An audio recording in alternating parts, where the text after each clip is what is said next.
حضرت عمر کی اہلیہ یعنی رانی. تو قاصد آیا, میں جا رہا ہوں آپا کل. بہت اچھا, یہ عطر میں نے رکھا ہے, 2 درہم کا عطر تھا. کتنے درہم کا بھائی؟ 2 درہم کا. یہ 2 درہم کا عطر ہے, کسرا کی بیوی کو میری طرف سے ہدیہ دے دینا,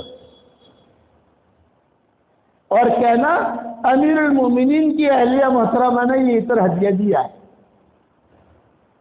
وہ لے کے چلا گیا, سنبھال کے لے جانا, جیسے عورتیں کہتی ہیں سنبھال کے لے جانا. پہنچا, کسرا کی بیوی کو جا کر وہ عطر دیا.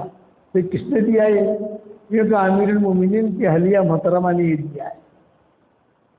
تو یہ بہت خوش ہو گئی. اچھا, رانی نے دیا, مسلمانوں کے جو رانی ہے امیر المومنین کی بیوی, اس نے دیا. اچھا تم کب جاؤ گے؟ تب 2 مہینے کے بعد جاؤں گا, خط لے کر, یہاں کی ٹپال وغیرہ سب لے کر, سفارتی کاغذات. جب تم جاؤ تو مجھ سے مل لینا. وقت آج ملنے کے لیے آیا رانی کے پاس, کسرا کی بیوی کے پاس. آپا نے جا رہا ہوں کل مدینہ. ہاں, جس بیوی نے مجھے 2 شیشے عطر کی بھیجی تھی اس کو ایک پوٹلی دے دینا. اس میں ہیرے جواہرات تھے, اس میں دینار تھے, اس میں درہم تھے, اس میں دنیا بھر کی چیزیں تھیں سب. اور میرا کہہ دینا کہ کسرا کی بیوی نے ہدیہ دیا ہے. وہ آدمی پہنچا, اسے پتا تھا کہ اس گھر سے مجھے 2 درہم مجھے عطر ملا تھا. وہاں جا کر اس نے پوٹلی دے دی, یہ کہا آپا وہ کسرا کی جو بیوی ہے اس نے یہ آپ کو ہدیہ بھیجا ہے.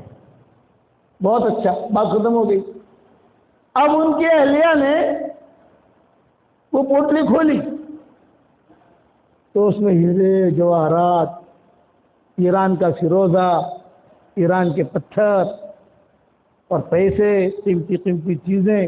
حضرت عمر تھے نہیں, مسجد نبی میں تھے, گھر میں تھے نہیں, تو کسی چیز پر کوئی کچرا وچرا پڑا ہوا تھا, اپنی اوڑھنی سے تھوڑا صاف کرنے لگی ان کی اہلیہ. اتنے میں حضرت عمر آئے. حضرت عمر نے کہا ہو یہ کیا؟ غریبوں کے گھر میں فقیر, یعنی فقیروں کے گھر میں امیروں کا سامان. بھئی ہم تو فقیر لوگ ہیں اور یہ تو بہت قیمتی چیزیں ہیں. تو ان کی بیوی نے کہا ہاں یہ مجھے ہدیہ آیا ہے. تو حضرت عمر نے کہا کہاں سے ہدیہ آیا آپ کو؟ جو کہا کسرا کی بیوی نے مجھے ہدیہ بھیجا. کیا تمہارے اس کے کوئی تعلقات ہیں؟ کسرا کی بیوی وہ ایران کی رہنے والی, تم یہاں کی رہنے والی, وہ رانی ہے اور بہت بڑی کالونی ہے وہ, ہم تو غریب لوگ ہیں, تو تمہاروں سے جوڑ کیسے ہوا؟ یہ حضرت عمر نے پوچھا. ظاہر بات ہے شوہر تو پوچھے گا کہ آپ کا جوڑ کیسے ہوا اس سے. فرمایا میں نے جو ہے وہ قاصد جا رہا تھا, اس کے ساتھ 2 شیشیں عطر کی بھیجی تو اس نے جواب میں یہ بھیجا.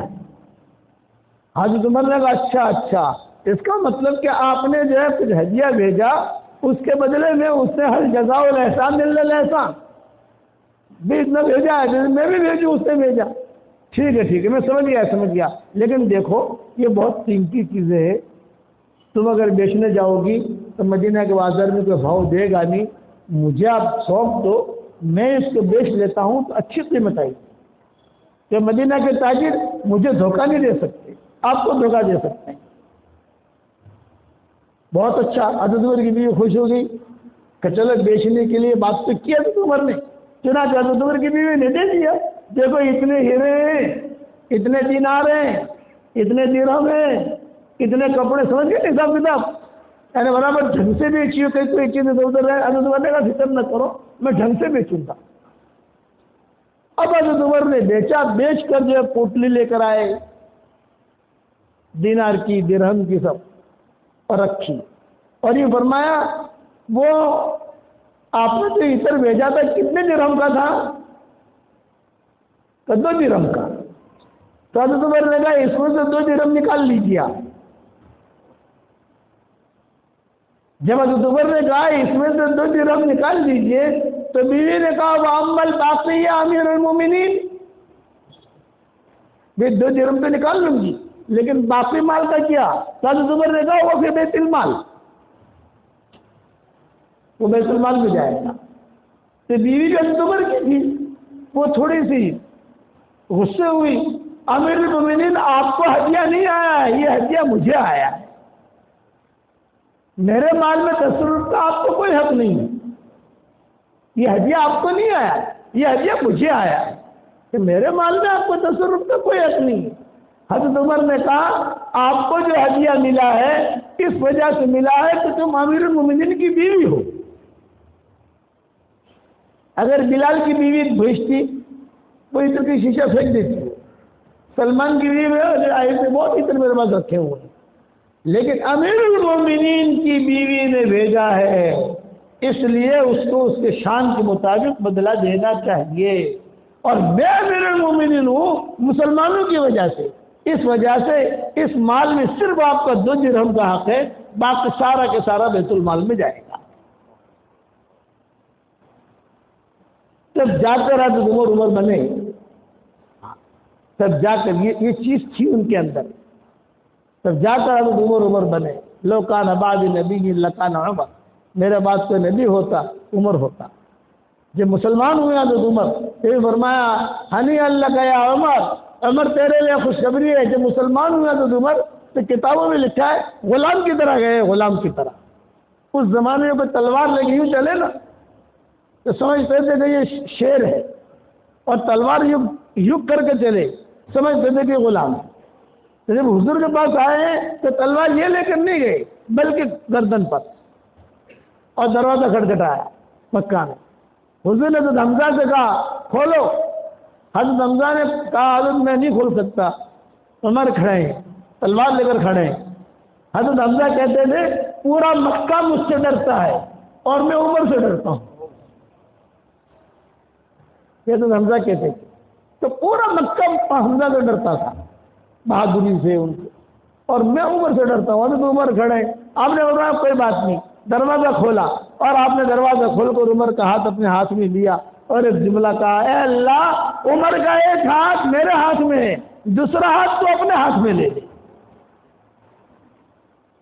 کلمہ پڑھا، اور جب کلمہ پڑھا تو جبریل آئے، فرمایا وبشرک یا رسول اللہ، اے اللہ کے رسول میں آپ کو خوشخبری دیتا ہوں کہ آسمان پر عید منی ہوئی ہے، سارے فرشتے ایک دوسرے کو مبارکبادی دے رہے ہیں، جمیع الملائکہ یہنئون بعضهم بعضا علی اسلام عمر بن الخطاب، ایک دوسرے کو مبارکبادی دے رہے ہیں، عمر مسلمان ہو گیا، عمر مسلمان ہو گیا، عمر مسلمان۔ وہ اندر یہ کیفیت تھی، اس کیفیت کی وجہ سے بنے حضرت عمر، ڈرتے تھے۔ آج کا اللہ معاف فرمائے، تھوڑا سا بھی ہمارے پاس تھوڑا سا علم آ جائے، تھوڑی تقریر کرنے والے بن جائیں۔ میرے والد صاحب رحمۃ اللہ علیہ فرماتے تھے کہ اگر ہم 3 چلے لگا لیں یا آدمی کو مدرسہ کھول لیں تو آدمی سمجھتا ہے میں جبریل بن گیا۔ یہ میرے ابا فرماتے تھے بڑے مجموع کے اندر، اور وہاں اتنا بڑا کام کرنے کے بعد بھی خوف رہتا تھا۔ چنانچہ سارا مال حضرت عمر نے بیت المال میں داخل کیا، اور بیوی نے بھی خوشی سے دیا، بیوی نے بھی خوشی سے دیا۔ اس درجے تک پہنچنے کے لیے آدمی کو اندر کوالٹی کی ضرورت ہے، اس لیے اپنے اندر آدمی کوالٹی پیدا کرے، کوانٹٹی سے کام نہیں بنتا، کوالٹی سے کام بنتا ہے۔ اتنا روئے، پھر جب اسلام بہت پھیلنے لگا، جہاں جہاں بھی قافلے جاتے تھے اسلام پھیلتا تھا، جہاں قافلے جاتے تھے اسلام پھیلتا تھا۔ تب حضرت عمر نے دعا کی کہ اللہ میری رعیت بڑھ گئی ہے، میرے اندر اب طاقت نہیں ہے، تو مجھے اپنے پاس بلا، اللہم ارزقنی شہادتا فی سبیلک واجعل موتی ببلد رسولک۔ اے اللہ مجھے یہاں شہادت دینا، میدان میں جا نہیں سکتا ہوں، لیکن یہاں بیٹھ کر وہی مرکز تھا، سارے مسلمانوں کا رجوع وہی ہوتا تھا کہ اللہ اب بڑھاپے نے بھی ڈیرا ڈال دیا ہے تو مجھے شہادت دینا۔ تو لوگ کہتے تھے شہادت تو میدانوں میں ہوتی ہے، مدینہ میں شہادت کہاں سے آئے گی؟ حضرت عمر کہتے تھے جو اللہ مجھے کھینچ کر مسلمان اسلام بنایا ہے، اسلام دیا ہے، وہی اللہ شہادت کو میرے لیے کھینچ کر مدینہ میں لائے گا۔ معاملات کی صفائی، ہرمزان آیا، ہرمزان زبردست آدمی تھا، بہت مسلمانوں کو شہید کیا، بہت مسلمانوں کو، وہ پکڑا گیا، عام طور سے پکڑے جاتے نہیں تھے، ایران کا تھا، آج بھی ایران کا سفر آپ کا ہو تو دیکھنا، وہاں بڑے بڑے ریلوے اسٹیشن اس پر ہرمزان لکھا ہوا ہوگا، ہرمزان ہرمزان۔ ایئرپورٹ وہاں ہرمزان لکھا ہوا ہوگا، وہ اب تک اس کو زندہ رکھا ہے۔ بڑا سپہ سالار تھا یہ، اور یہ مسلمانوں کے مقابلے پر آتا تھا، کوئی مسلمان بھی اس سے جیت نہیں سکتا تھا۔ بہت لوگوں کو شہید کیا، بہت لوگوں کو مارا، ایک مرتبہ اتفاق سے پکڑا گیا۔ ہوتا ہے کبھی کبھی آدمی پکڑا جاتا ہے۔ مدینہ لے کر آئے، ظاہری بات ہے کہ مدینہ منورہ لے کر آئے تو مدینہ میں اعلان ہو گیا، ہرمزان آیا، ہرمزان آیا، ہرمزان آیا۔ تو خواتین نکل کر آ گئی، ارے شوہر کا قاتل پکڑا گیا، بھائی کا قاتل پکڑا گیا، بیٹے کا قاتل پکڑا گیا۔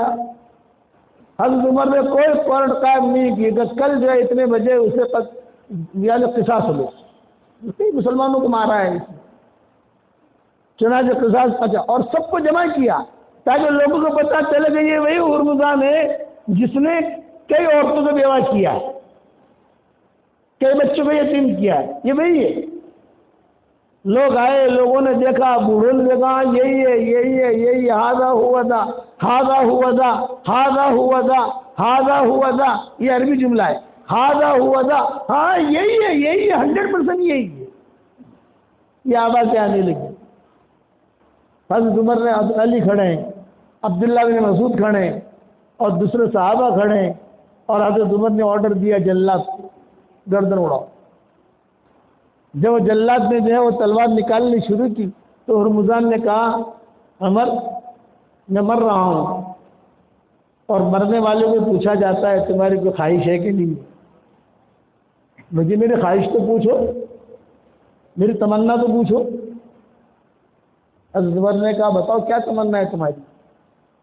مجھے پانی پینا ہے، پانی ہو، ٹھنڈا ہو، کاسے میں ہو، کاسا کہتے ہیں بکاسے میں معی، پیالہ۔ اس زمانے میں یہ گلاسیں نہیں ہوتی تھی، یہ گلاسیں تو اب آئی ہیں، کاسا ہوتا تھا، کاسا۔ ہم عربوں میں جاتے ہیں دیہاتوں میں بیان کے لیے تو وہ لوگ کاسا رکھتے ہیں، بہت بڑا جو ہے پیالہ ہوتا ہے، بہت بڑا، وہ سب سے پہلے ہمیں پلائیں گے، پھر وہ جو بچے کا تو یہ پیے گا یہ پیے گا یہ پیے گا، پھر کہاں پانی کم ہوگا تو پھر زمزم ڈال دیں گے اس کے اندر۔ کاسے میں دو ٹھنڈا پانی، میں مر رہا ہوں تو پیاس لگی ہے مجھے۔ حضرت عمر نے کہا، جب کاسا پانی لاؤ بھائی، سارا مدینہ دیکھ رہا ہے، خاص طور سے حضرت علی قریب بھی کھڑے ہیں، حضرت علی۔ ایسے موقع پر حضرت عمر حضرت علی کو اور عبداللہ بن عباس کو اپنے قریب رکھتے تھے۔ عبداللہ بن عباس کو ان کے علم کی وجہ سے کہتے تھے، غص یا غواص، غص یا غواص، مطلب اے ہیرے نکالنے والے سمندر میں جا اور ہیرے نکال، یعنی مسئلہ ہے، اس مسئلے میں میں کچھ نہیں کر سکتا ہوں تو علم کے سمندر میں جا اور علم کے ہیرے نکال، یہ جملہ کہتے تھے۔ اور طالب جو کے فیصلے میں ماہر تھے حضرت علی، دونوں کو پاس کر سے بڑا فیصلہ کرتے تھے حضرت عمر کہ میں کوئی غلط کام تو نہیں کر رہا ہوں۔ پانی آیا، جب پانی آیا اس کے ہاتھ میں دیا، خود حضرت عمر نے دیا، کتابوں میں لکھا ہے، لے اشرف، لے پی۔ اب وہ جو اس کا ہاتھ کانپنے لگے، موت سامنے ہے نا، تو حضرت عمر نے کہا، تو فکر مت کر، جب تک تو یہ پانی نہیں پیے گا تجھے ماریں گے نہیں ہم، یہ جملہ کہا، فکر مت کر، جب تک تو یہ پانی نہیں پیے گا تجھے قتل نہیں کریں گے۔ اس نے وہ کاسا جو تھا پھینک دیا نیچے سب کے سامنے، میں پانی پی نہیں سکتا، تم مجھے مار نہیں سکتے۔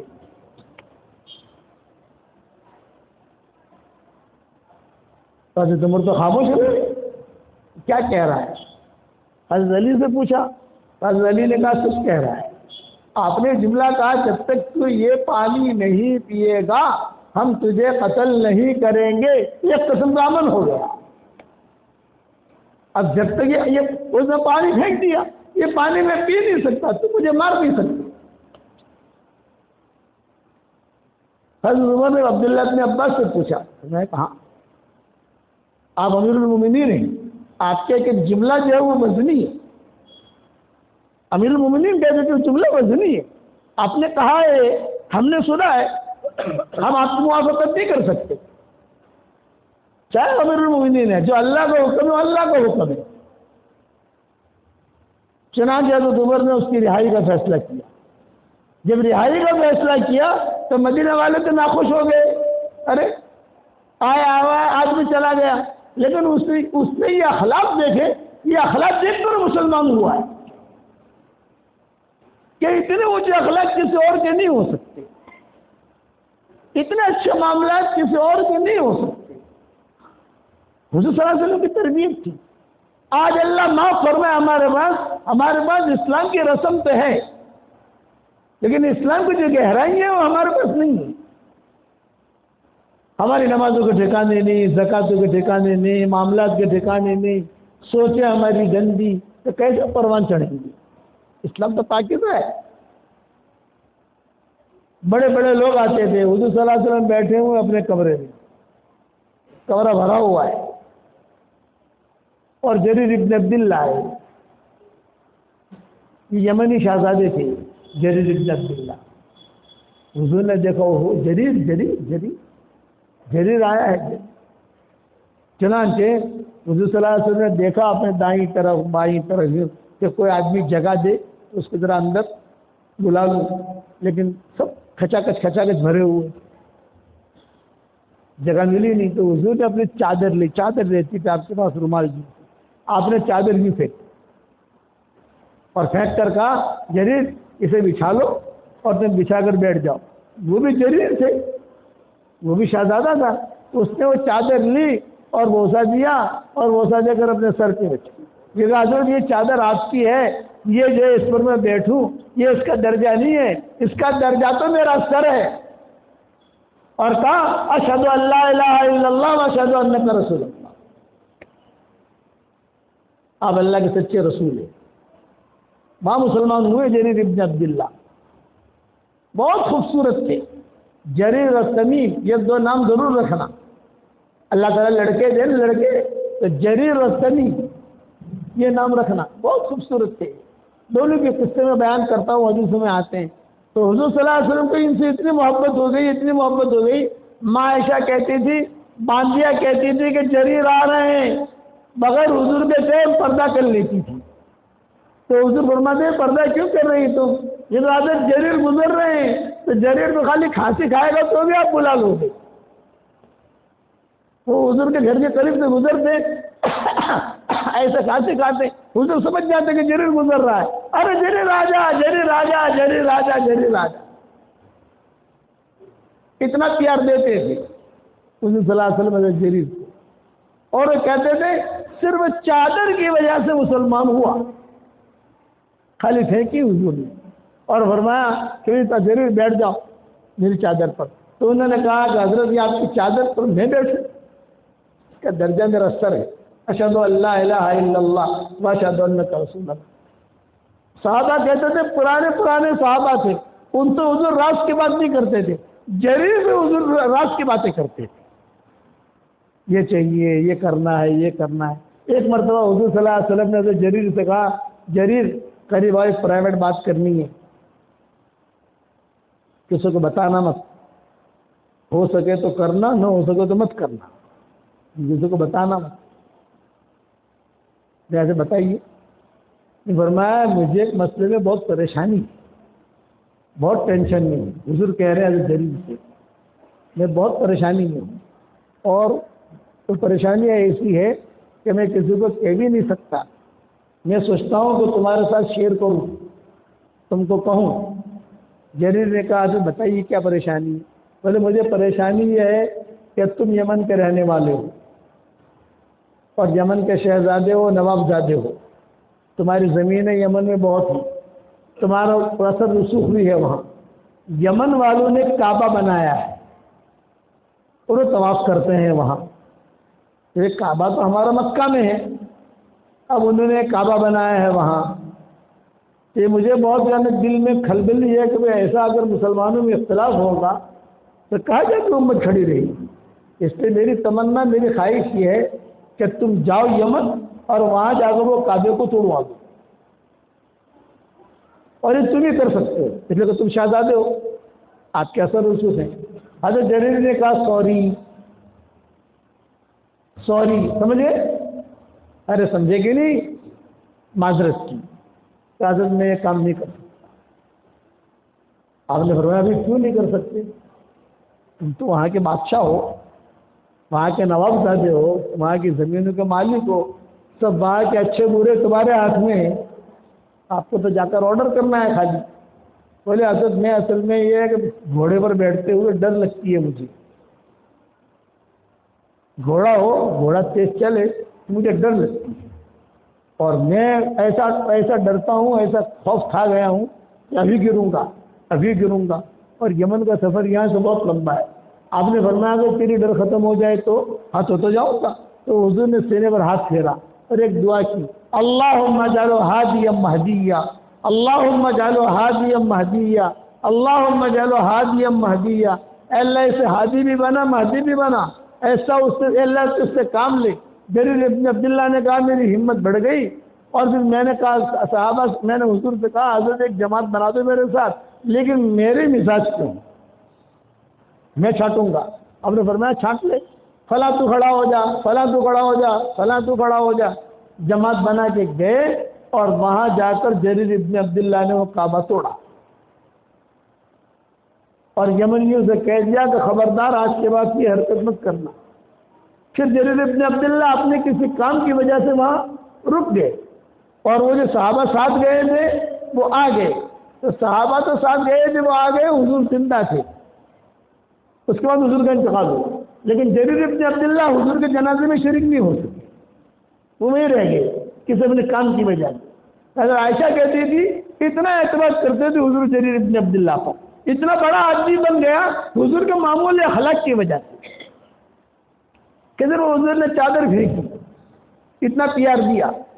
اس لیے زبان کا میٹھا بول جو لوگوں کے دلوں کو جوڑ دے کروڑوں نفلوں پر بھاری ہے، زبان کا کڑوا بول جو لوگوں کے دلوں کو توڑ دے یہ کروڑوں گناہوں پر بھاری ہے۔ یہ ذہن میں رکھنا۔ آج سے بیوی سے اگر معمولی سے حرکت ہو گئی نا، کچھ بھی کھانے میں نمک زیادہ گر گیا تو یہاں ملی ہے اوپر مت ملنا۔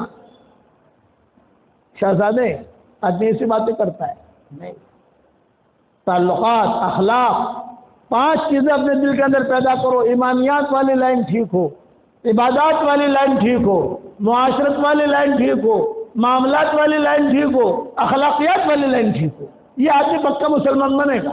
اب ہر آدمی دیکھے اپنا تھرمامیٹر، میرا ایمان کیسا ہے، ہر آدمی دیکھے میری عبادتیں کیسی ہے، ہر آدمی دیکھے کہ میرا اخلاق کیسے ہے، میرے معاملات کیسے ہیں، میں نے کس کی زمین دبائی ہے۔ حشر کا میدان میں اللہ کے سامنے کھڑا ہونا پڑے گا، جواب دینا پڑے گا۔ اس سے 5 لائنیں ٹھیک کرو گے انشاءاللہ۔ اب جو میں آپ لوگوں کو ہدیہ دینا چاہتا ہوں، قبول کرو گے بھائی؟ ارے بتاؤ تو صحیح بنگلور والوں، قبول کرو گے؟ روزانہ 313 مرتبہ سورہ اخلاص پڑھنے کی عادت ڈال دو۔ کتنی مرتبہ؟ 313۔ 10 مرتبہ سورہ اخلاص پڑھو، حدیث شریف میں آتا ہے 10 مرتبہ کوئی سورہ اخلاص پڑھے جنت میں ایک محل تیار ہو جاتا ہے۔ 20 مرتبہ پڑھو، کتنے محل تیار ہوں گے بھائی؟ 2۔ 30 مرتبہ پڑھو، کتنے محل تیار ہوں گے؟ 3۔ 40 مرتبہ پڑھو، کتنے محل تیار ہوں گے؟ 4۔ حضرت عمر سے کہا تھا عمر 10 مرتبہ سورہ اخلاص پڑھ، جنت میں محل تیار ہوگا۔ حضرت عمر نے کہا حضرت 10 مرتبہ سورہ اخلاص پڑھو، ایک محل جنت میں۔ ہاں، حضرت عمر نے کہا اذن لا تستکثر یا رسول اللہ، پھر تو میں بہت بناؤں گا محل۔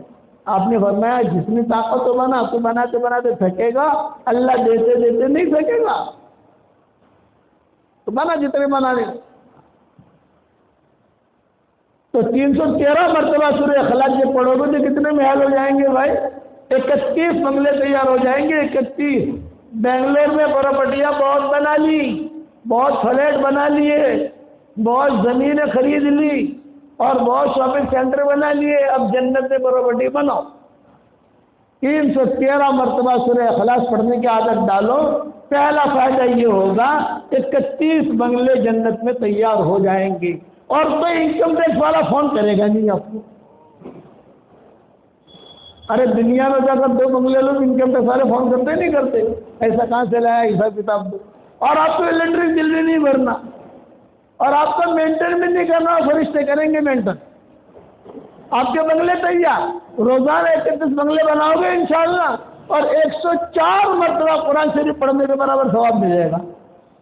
میں نے بیان میں 2017 سے 2015 سے کر رہا ہوں، تو امریکہ میں ایک ڈاکٹر نہیں ہے شکاگو میں، اس کا مجھے فون آیا کہ مولوی صاحب جب سے میں نے آپ کا بیان سنا الحمدللہ میں نے 10 لاکھ مرتبہ سورہ اخلاص پڑھا ہے،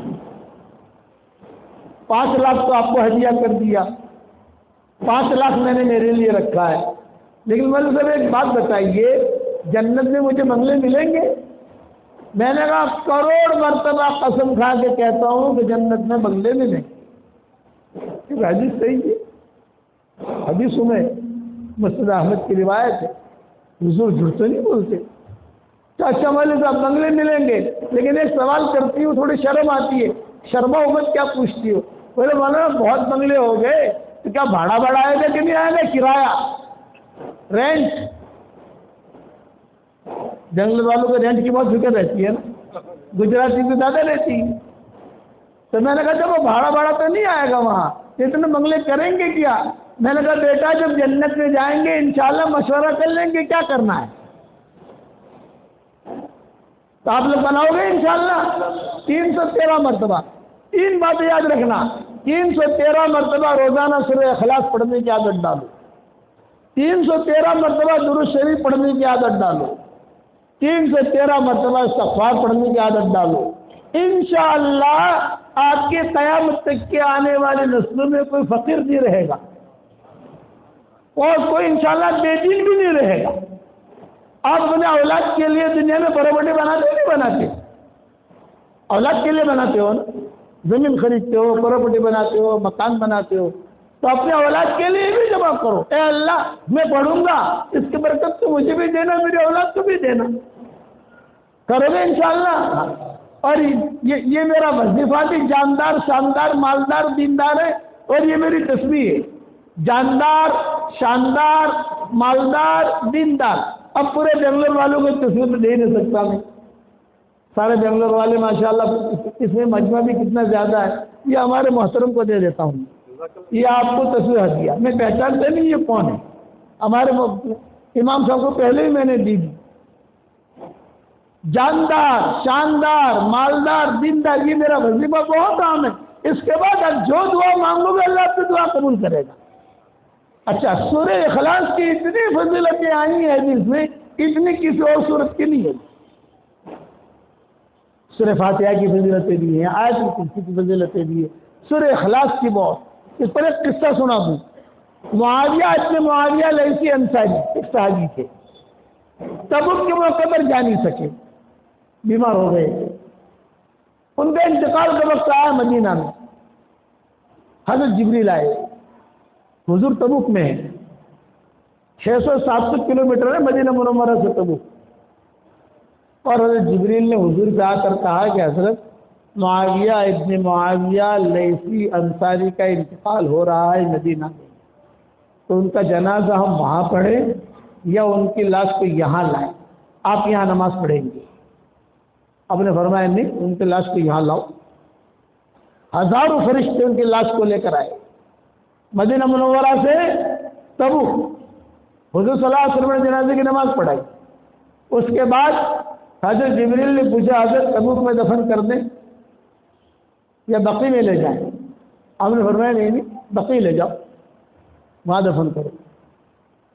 لیکن جبریل مجھے یہ بات سمجھنے نہیں آتی کہ اتنا ان کا اکرام کیسے ہوا، یہ آدمی مرتا ہے وہاں دفن ہو جاتا ہے، یہی ہے جہاں مرا وہاں دفن ہوا۔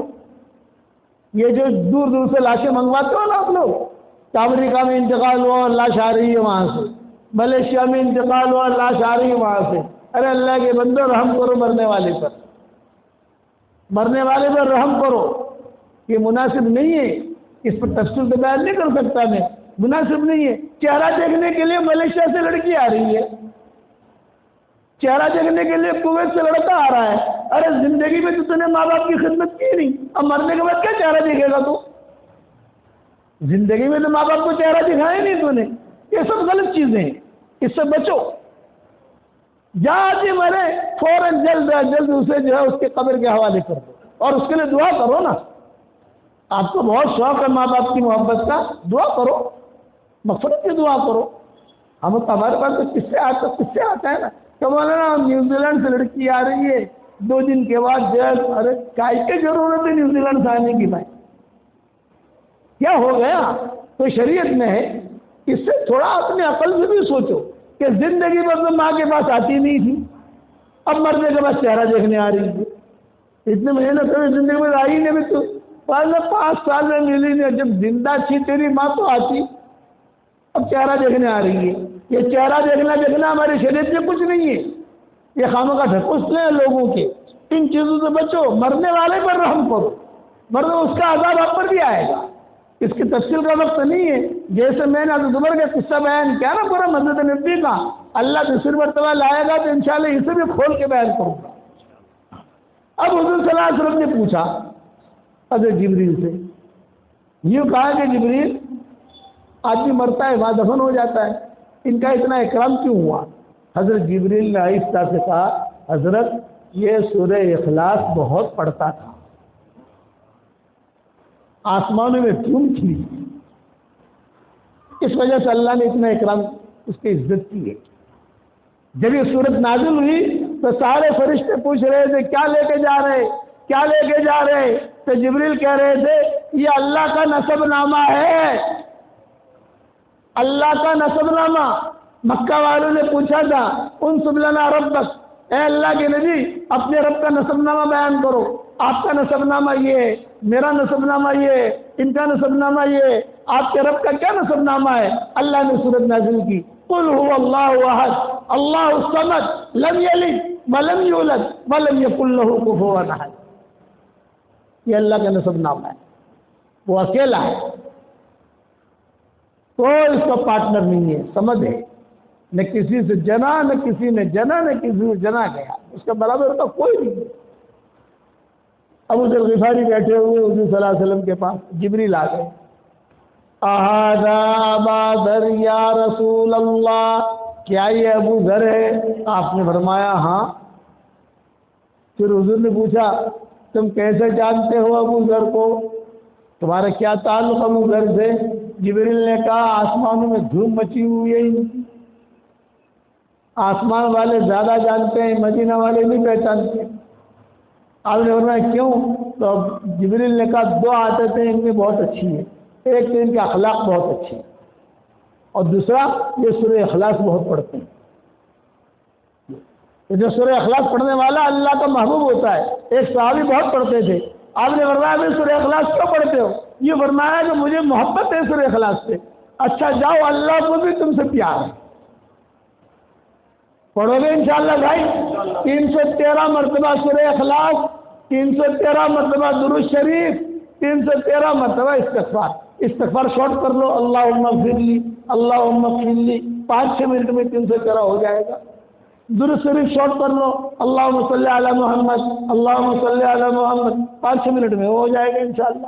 اب سورہ اخلاص کو تو شارٹ نہیں کر سکتے, وہ تو پوری پڑھنی پڑے گی, پڑھو گے انشاءاللہ.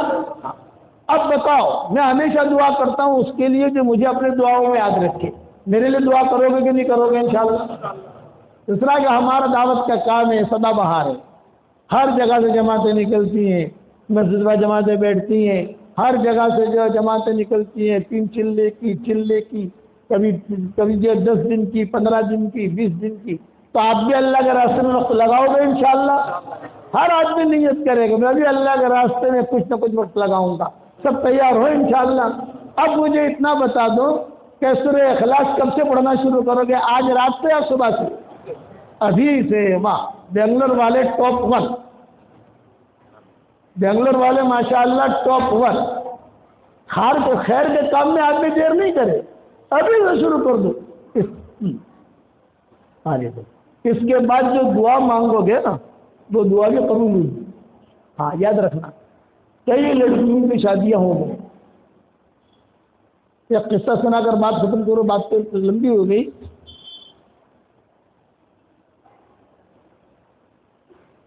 ہمارے بمبئی میں رمضان کے مہینے میں میرے پروگرام ہوتے تھے، تو میں روزانہ 17 سال تک میں نے وہاں تفسیر کا بیان کیا بمبئی میں، رمضان کے مہینے میں صرف۔ اب جو ہے بوڑھا ہو گیا تو جو میں نے چھوڑ دیا، بیٹا کرتا ہے، میں حرمین شریف میں اپنا وقت گزارتا ہوں۔ میں نکلا، کار میں بیٹھا تو ایک لڑکی ہے، اس نے کہا ابو جی میری عمر 28 سال کی ہو گئی، کہ کوئی رشتہ ہوتا نہیں ہے، میں کیا کروں؟ میں نے کہا بیٹا تو جو ہے کچھ نہ کچھ تجھے پڑھنے کا بتاؤں تو پڑھے گی؟ ہاں ابو جی پڑھوں گی، تھک گئی میں پڑھوں گی۔ اس وقت میں 100 مرتبہ سورہ اخلاص پڑھواتا تھا۔ کتنی مرتبہ بھائی؟ 100 مرتبہ۔ اب جو ہے 313 مرتبہ پڑھواتا ہوں۔ تو لوگوں نے کہا کہ حضرت پہلے تو 100 مرتبہ کی آپ کی تشکیل ہوتی تھی، اب 313 کی تشکیل کر رہے ہیں۔ میں نے کہا آپ نے مکان خریدا تھا، کتنے میں خریدا تھا؟ یہ 50 لاکھ میں۔ اب اس کا کتنا کیا قیمت ہو گئی؟ بولے 3 کروڑ۔ جب تیرے مکان کی قیمت بڑھ سکتی ہے تو ہمارے وظیفے کی قیمت نہیں بڑھ سکتی؟ بھی تیرا پلٹ کی قیمت بڑھ گئی، تیرے سب کی قیمت ہمارا نہیں بڑھ سکتا۔ میں نے کہا ابھی 313 ہے، دوسرا آئندہ 2-4 سالوں میں انشاءاللہ بڑھ کے آئے گا، کرتے ہی رہو۔ تو اس نے کہا کہ ابو جی میں کیا کروں؟ میں نے کہا بیٹا روزانہ تو 100 مرتبہ سورہ اخلاص پڑھ لیا تھا، اور یہ میری تسبیح ہے جب میں نے چچا کو تسبیح دی تو جاندار شاندار مالدار دیندار، یہ تسبیح بہت برکتی ہے، میں اس پر پڑھتا رہتا ہوں، یہ تسبیح تیرے پاس رکھ، اسی پر تو پڑھنا، اللہ تعالیٰ نے کیا کرا دے گا، اللہ سے دعا مانگنا۔ خیر چلی گئی، تسبیح بھی دے دی۔ جب اس کی تسبیح دی تو آنکھوں سے لگائی اور اپنے سر پہ رکھی، ابو جی کی تسبیح، ابو جی کی تسبیح۔ 1 سال کے بعد میں واپس گیا تو وہی لڑکی اپنے تسبیح دکھا رہی تھی مجھے، اور ایک بچہ اس کے بغل میں کھڑی ہے۔ ارے بیٹا کیا ہوا؟ کہ ابو جی الحمدللہ آپ کی تسبیح کی برکت اور آپ کے وظیفے کی برکت اللہ تعالیٰ نے مجھے بہت اچھا شوہر دیا اور اللہ تعالیٰ نے بہت مال دیا، میں بہت خوش ہوں۔ تو میں نے کہا کہ جب اللہ نے مال دیا ہے تو اللہ کا مال ہے، اسٹاک مت کرنا، اسٹاک کرے گی تو اسٹاک ہو جائے گا، اسٹاک کرے گی تو اسٹاک ہو جائے گا، خرچ کرتی رہے، اللہ تجھے بہت دے گا۔ پھر کہا ابو جی خوشخبری سناؤ؟ میں نے کہا سناؤ۔ یہ ہمارے محلے میں کئی لڑکیاں ہیں، وہ مجھے کہتی تھی ارے حلیمہ، اس کا نام حلیمہ تھا، ارے حلیمہ تو اتنی اسمارٹ نہیں ہے، تیری شادی کیسے ہو گئی؟ ہم تو تجھ سے زیادہ اسمارٹ ہیں، ہماری شادی نہیں ہوتی۔ تو میں کہتی تھی جاندار شاندار مالدار دیندار، ابو جی کا وظیفہ، ابو جی کی تسبیح، ابو جی کا وظیفہ، ابو جی کی تسبیح۔ تو میں نے ان کو جو ہے وظیفہ بتا دیا کہ تسبیح بھی لو پڑھو۔ ابو جی الحمدللہ تقریباً سب کی شادیاں ہو گئی، اور جو دعا مانگتی ہو اللہ قبول کرتا ہے۔ تو یہ میں آپ کو بھی ہدیہ دے کے جا رہا ہوں، اصل تسبیح کا ہدیہ نہیں ہے، تسبیح تو ہماری جیب میں ہوتی ہے، دے دی ہم نے، پورے بنگلور والوں کو تو تسبیح دے نہیں سکتے، لیکن اصل وہ وظیفہ ہے، جاندار شاندار مالدار دیندار۔ 313 مرتبہ کیا پڑھنا ہے بھائی؟ 313 مرتبہ، 313 مرتبہ۔ ہاں اب دیکھنا اس کے بعد اپنی دعائیں کیسے قبول ہوتی ہے انشاءاللہ۔ اللہ تعالیٰ ہم سب کو عمل کرنے کی توفیق عطا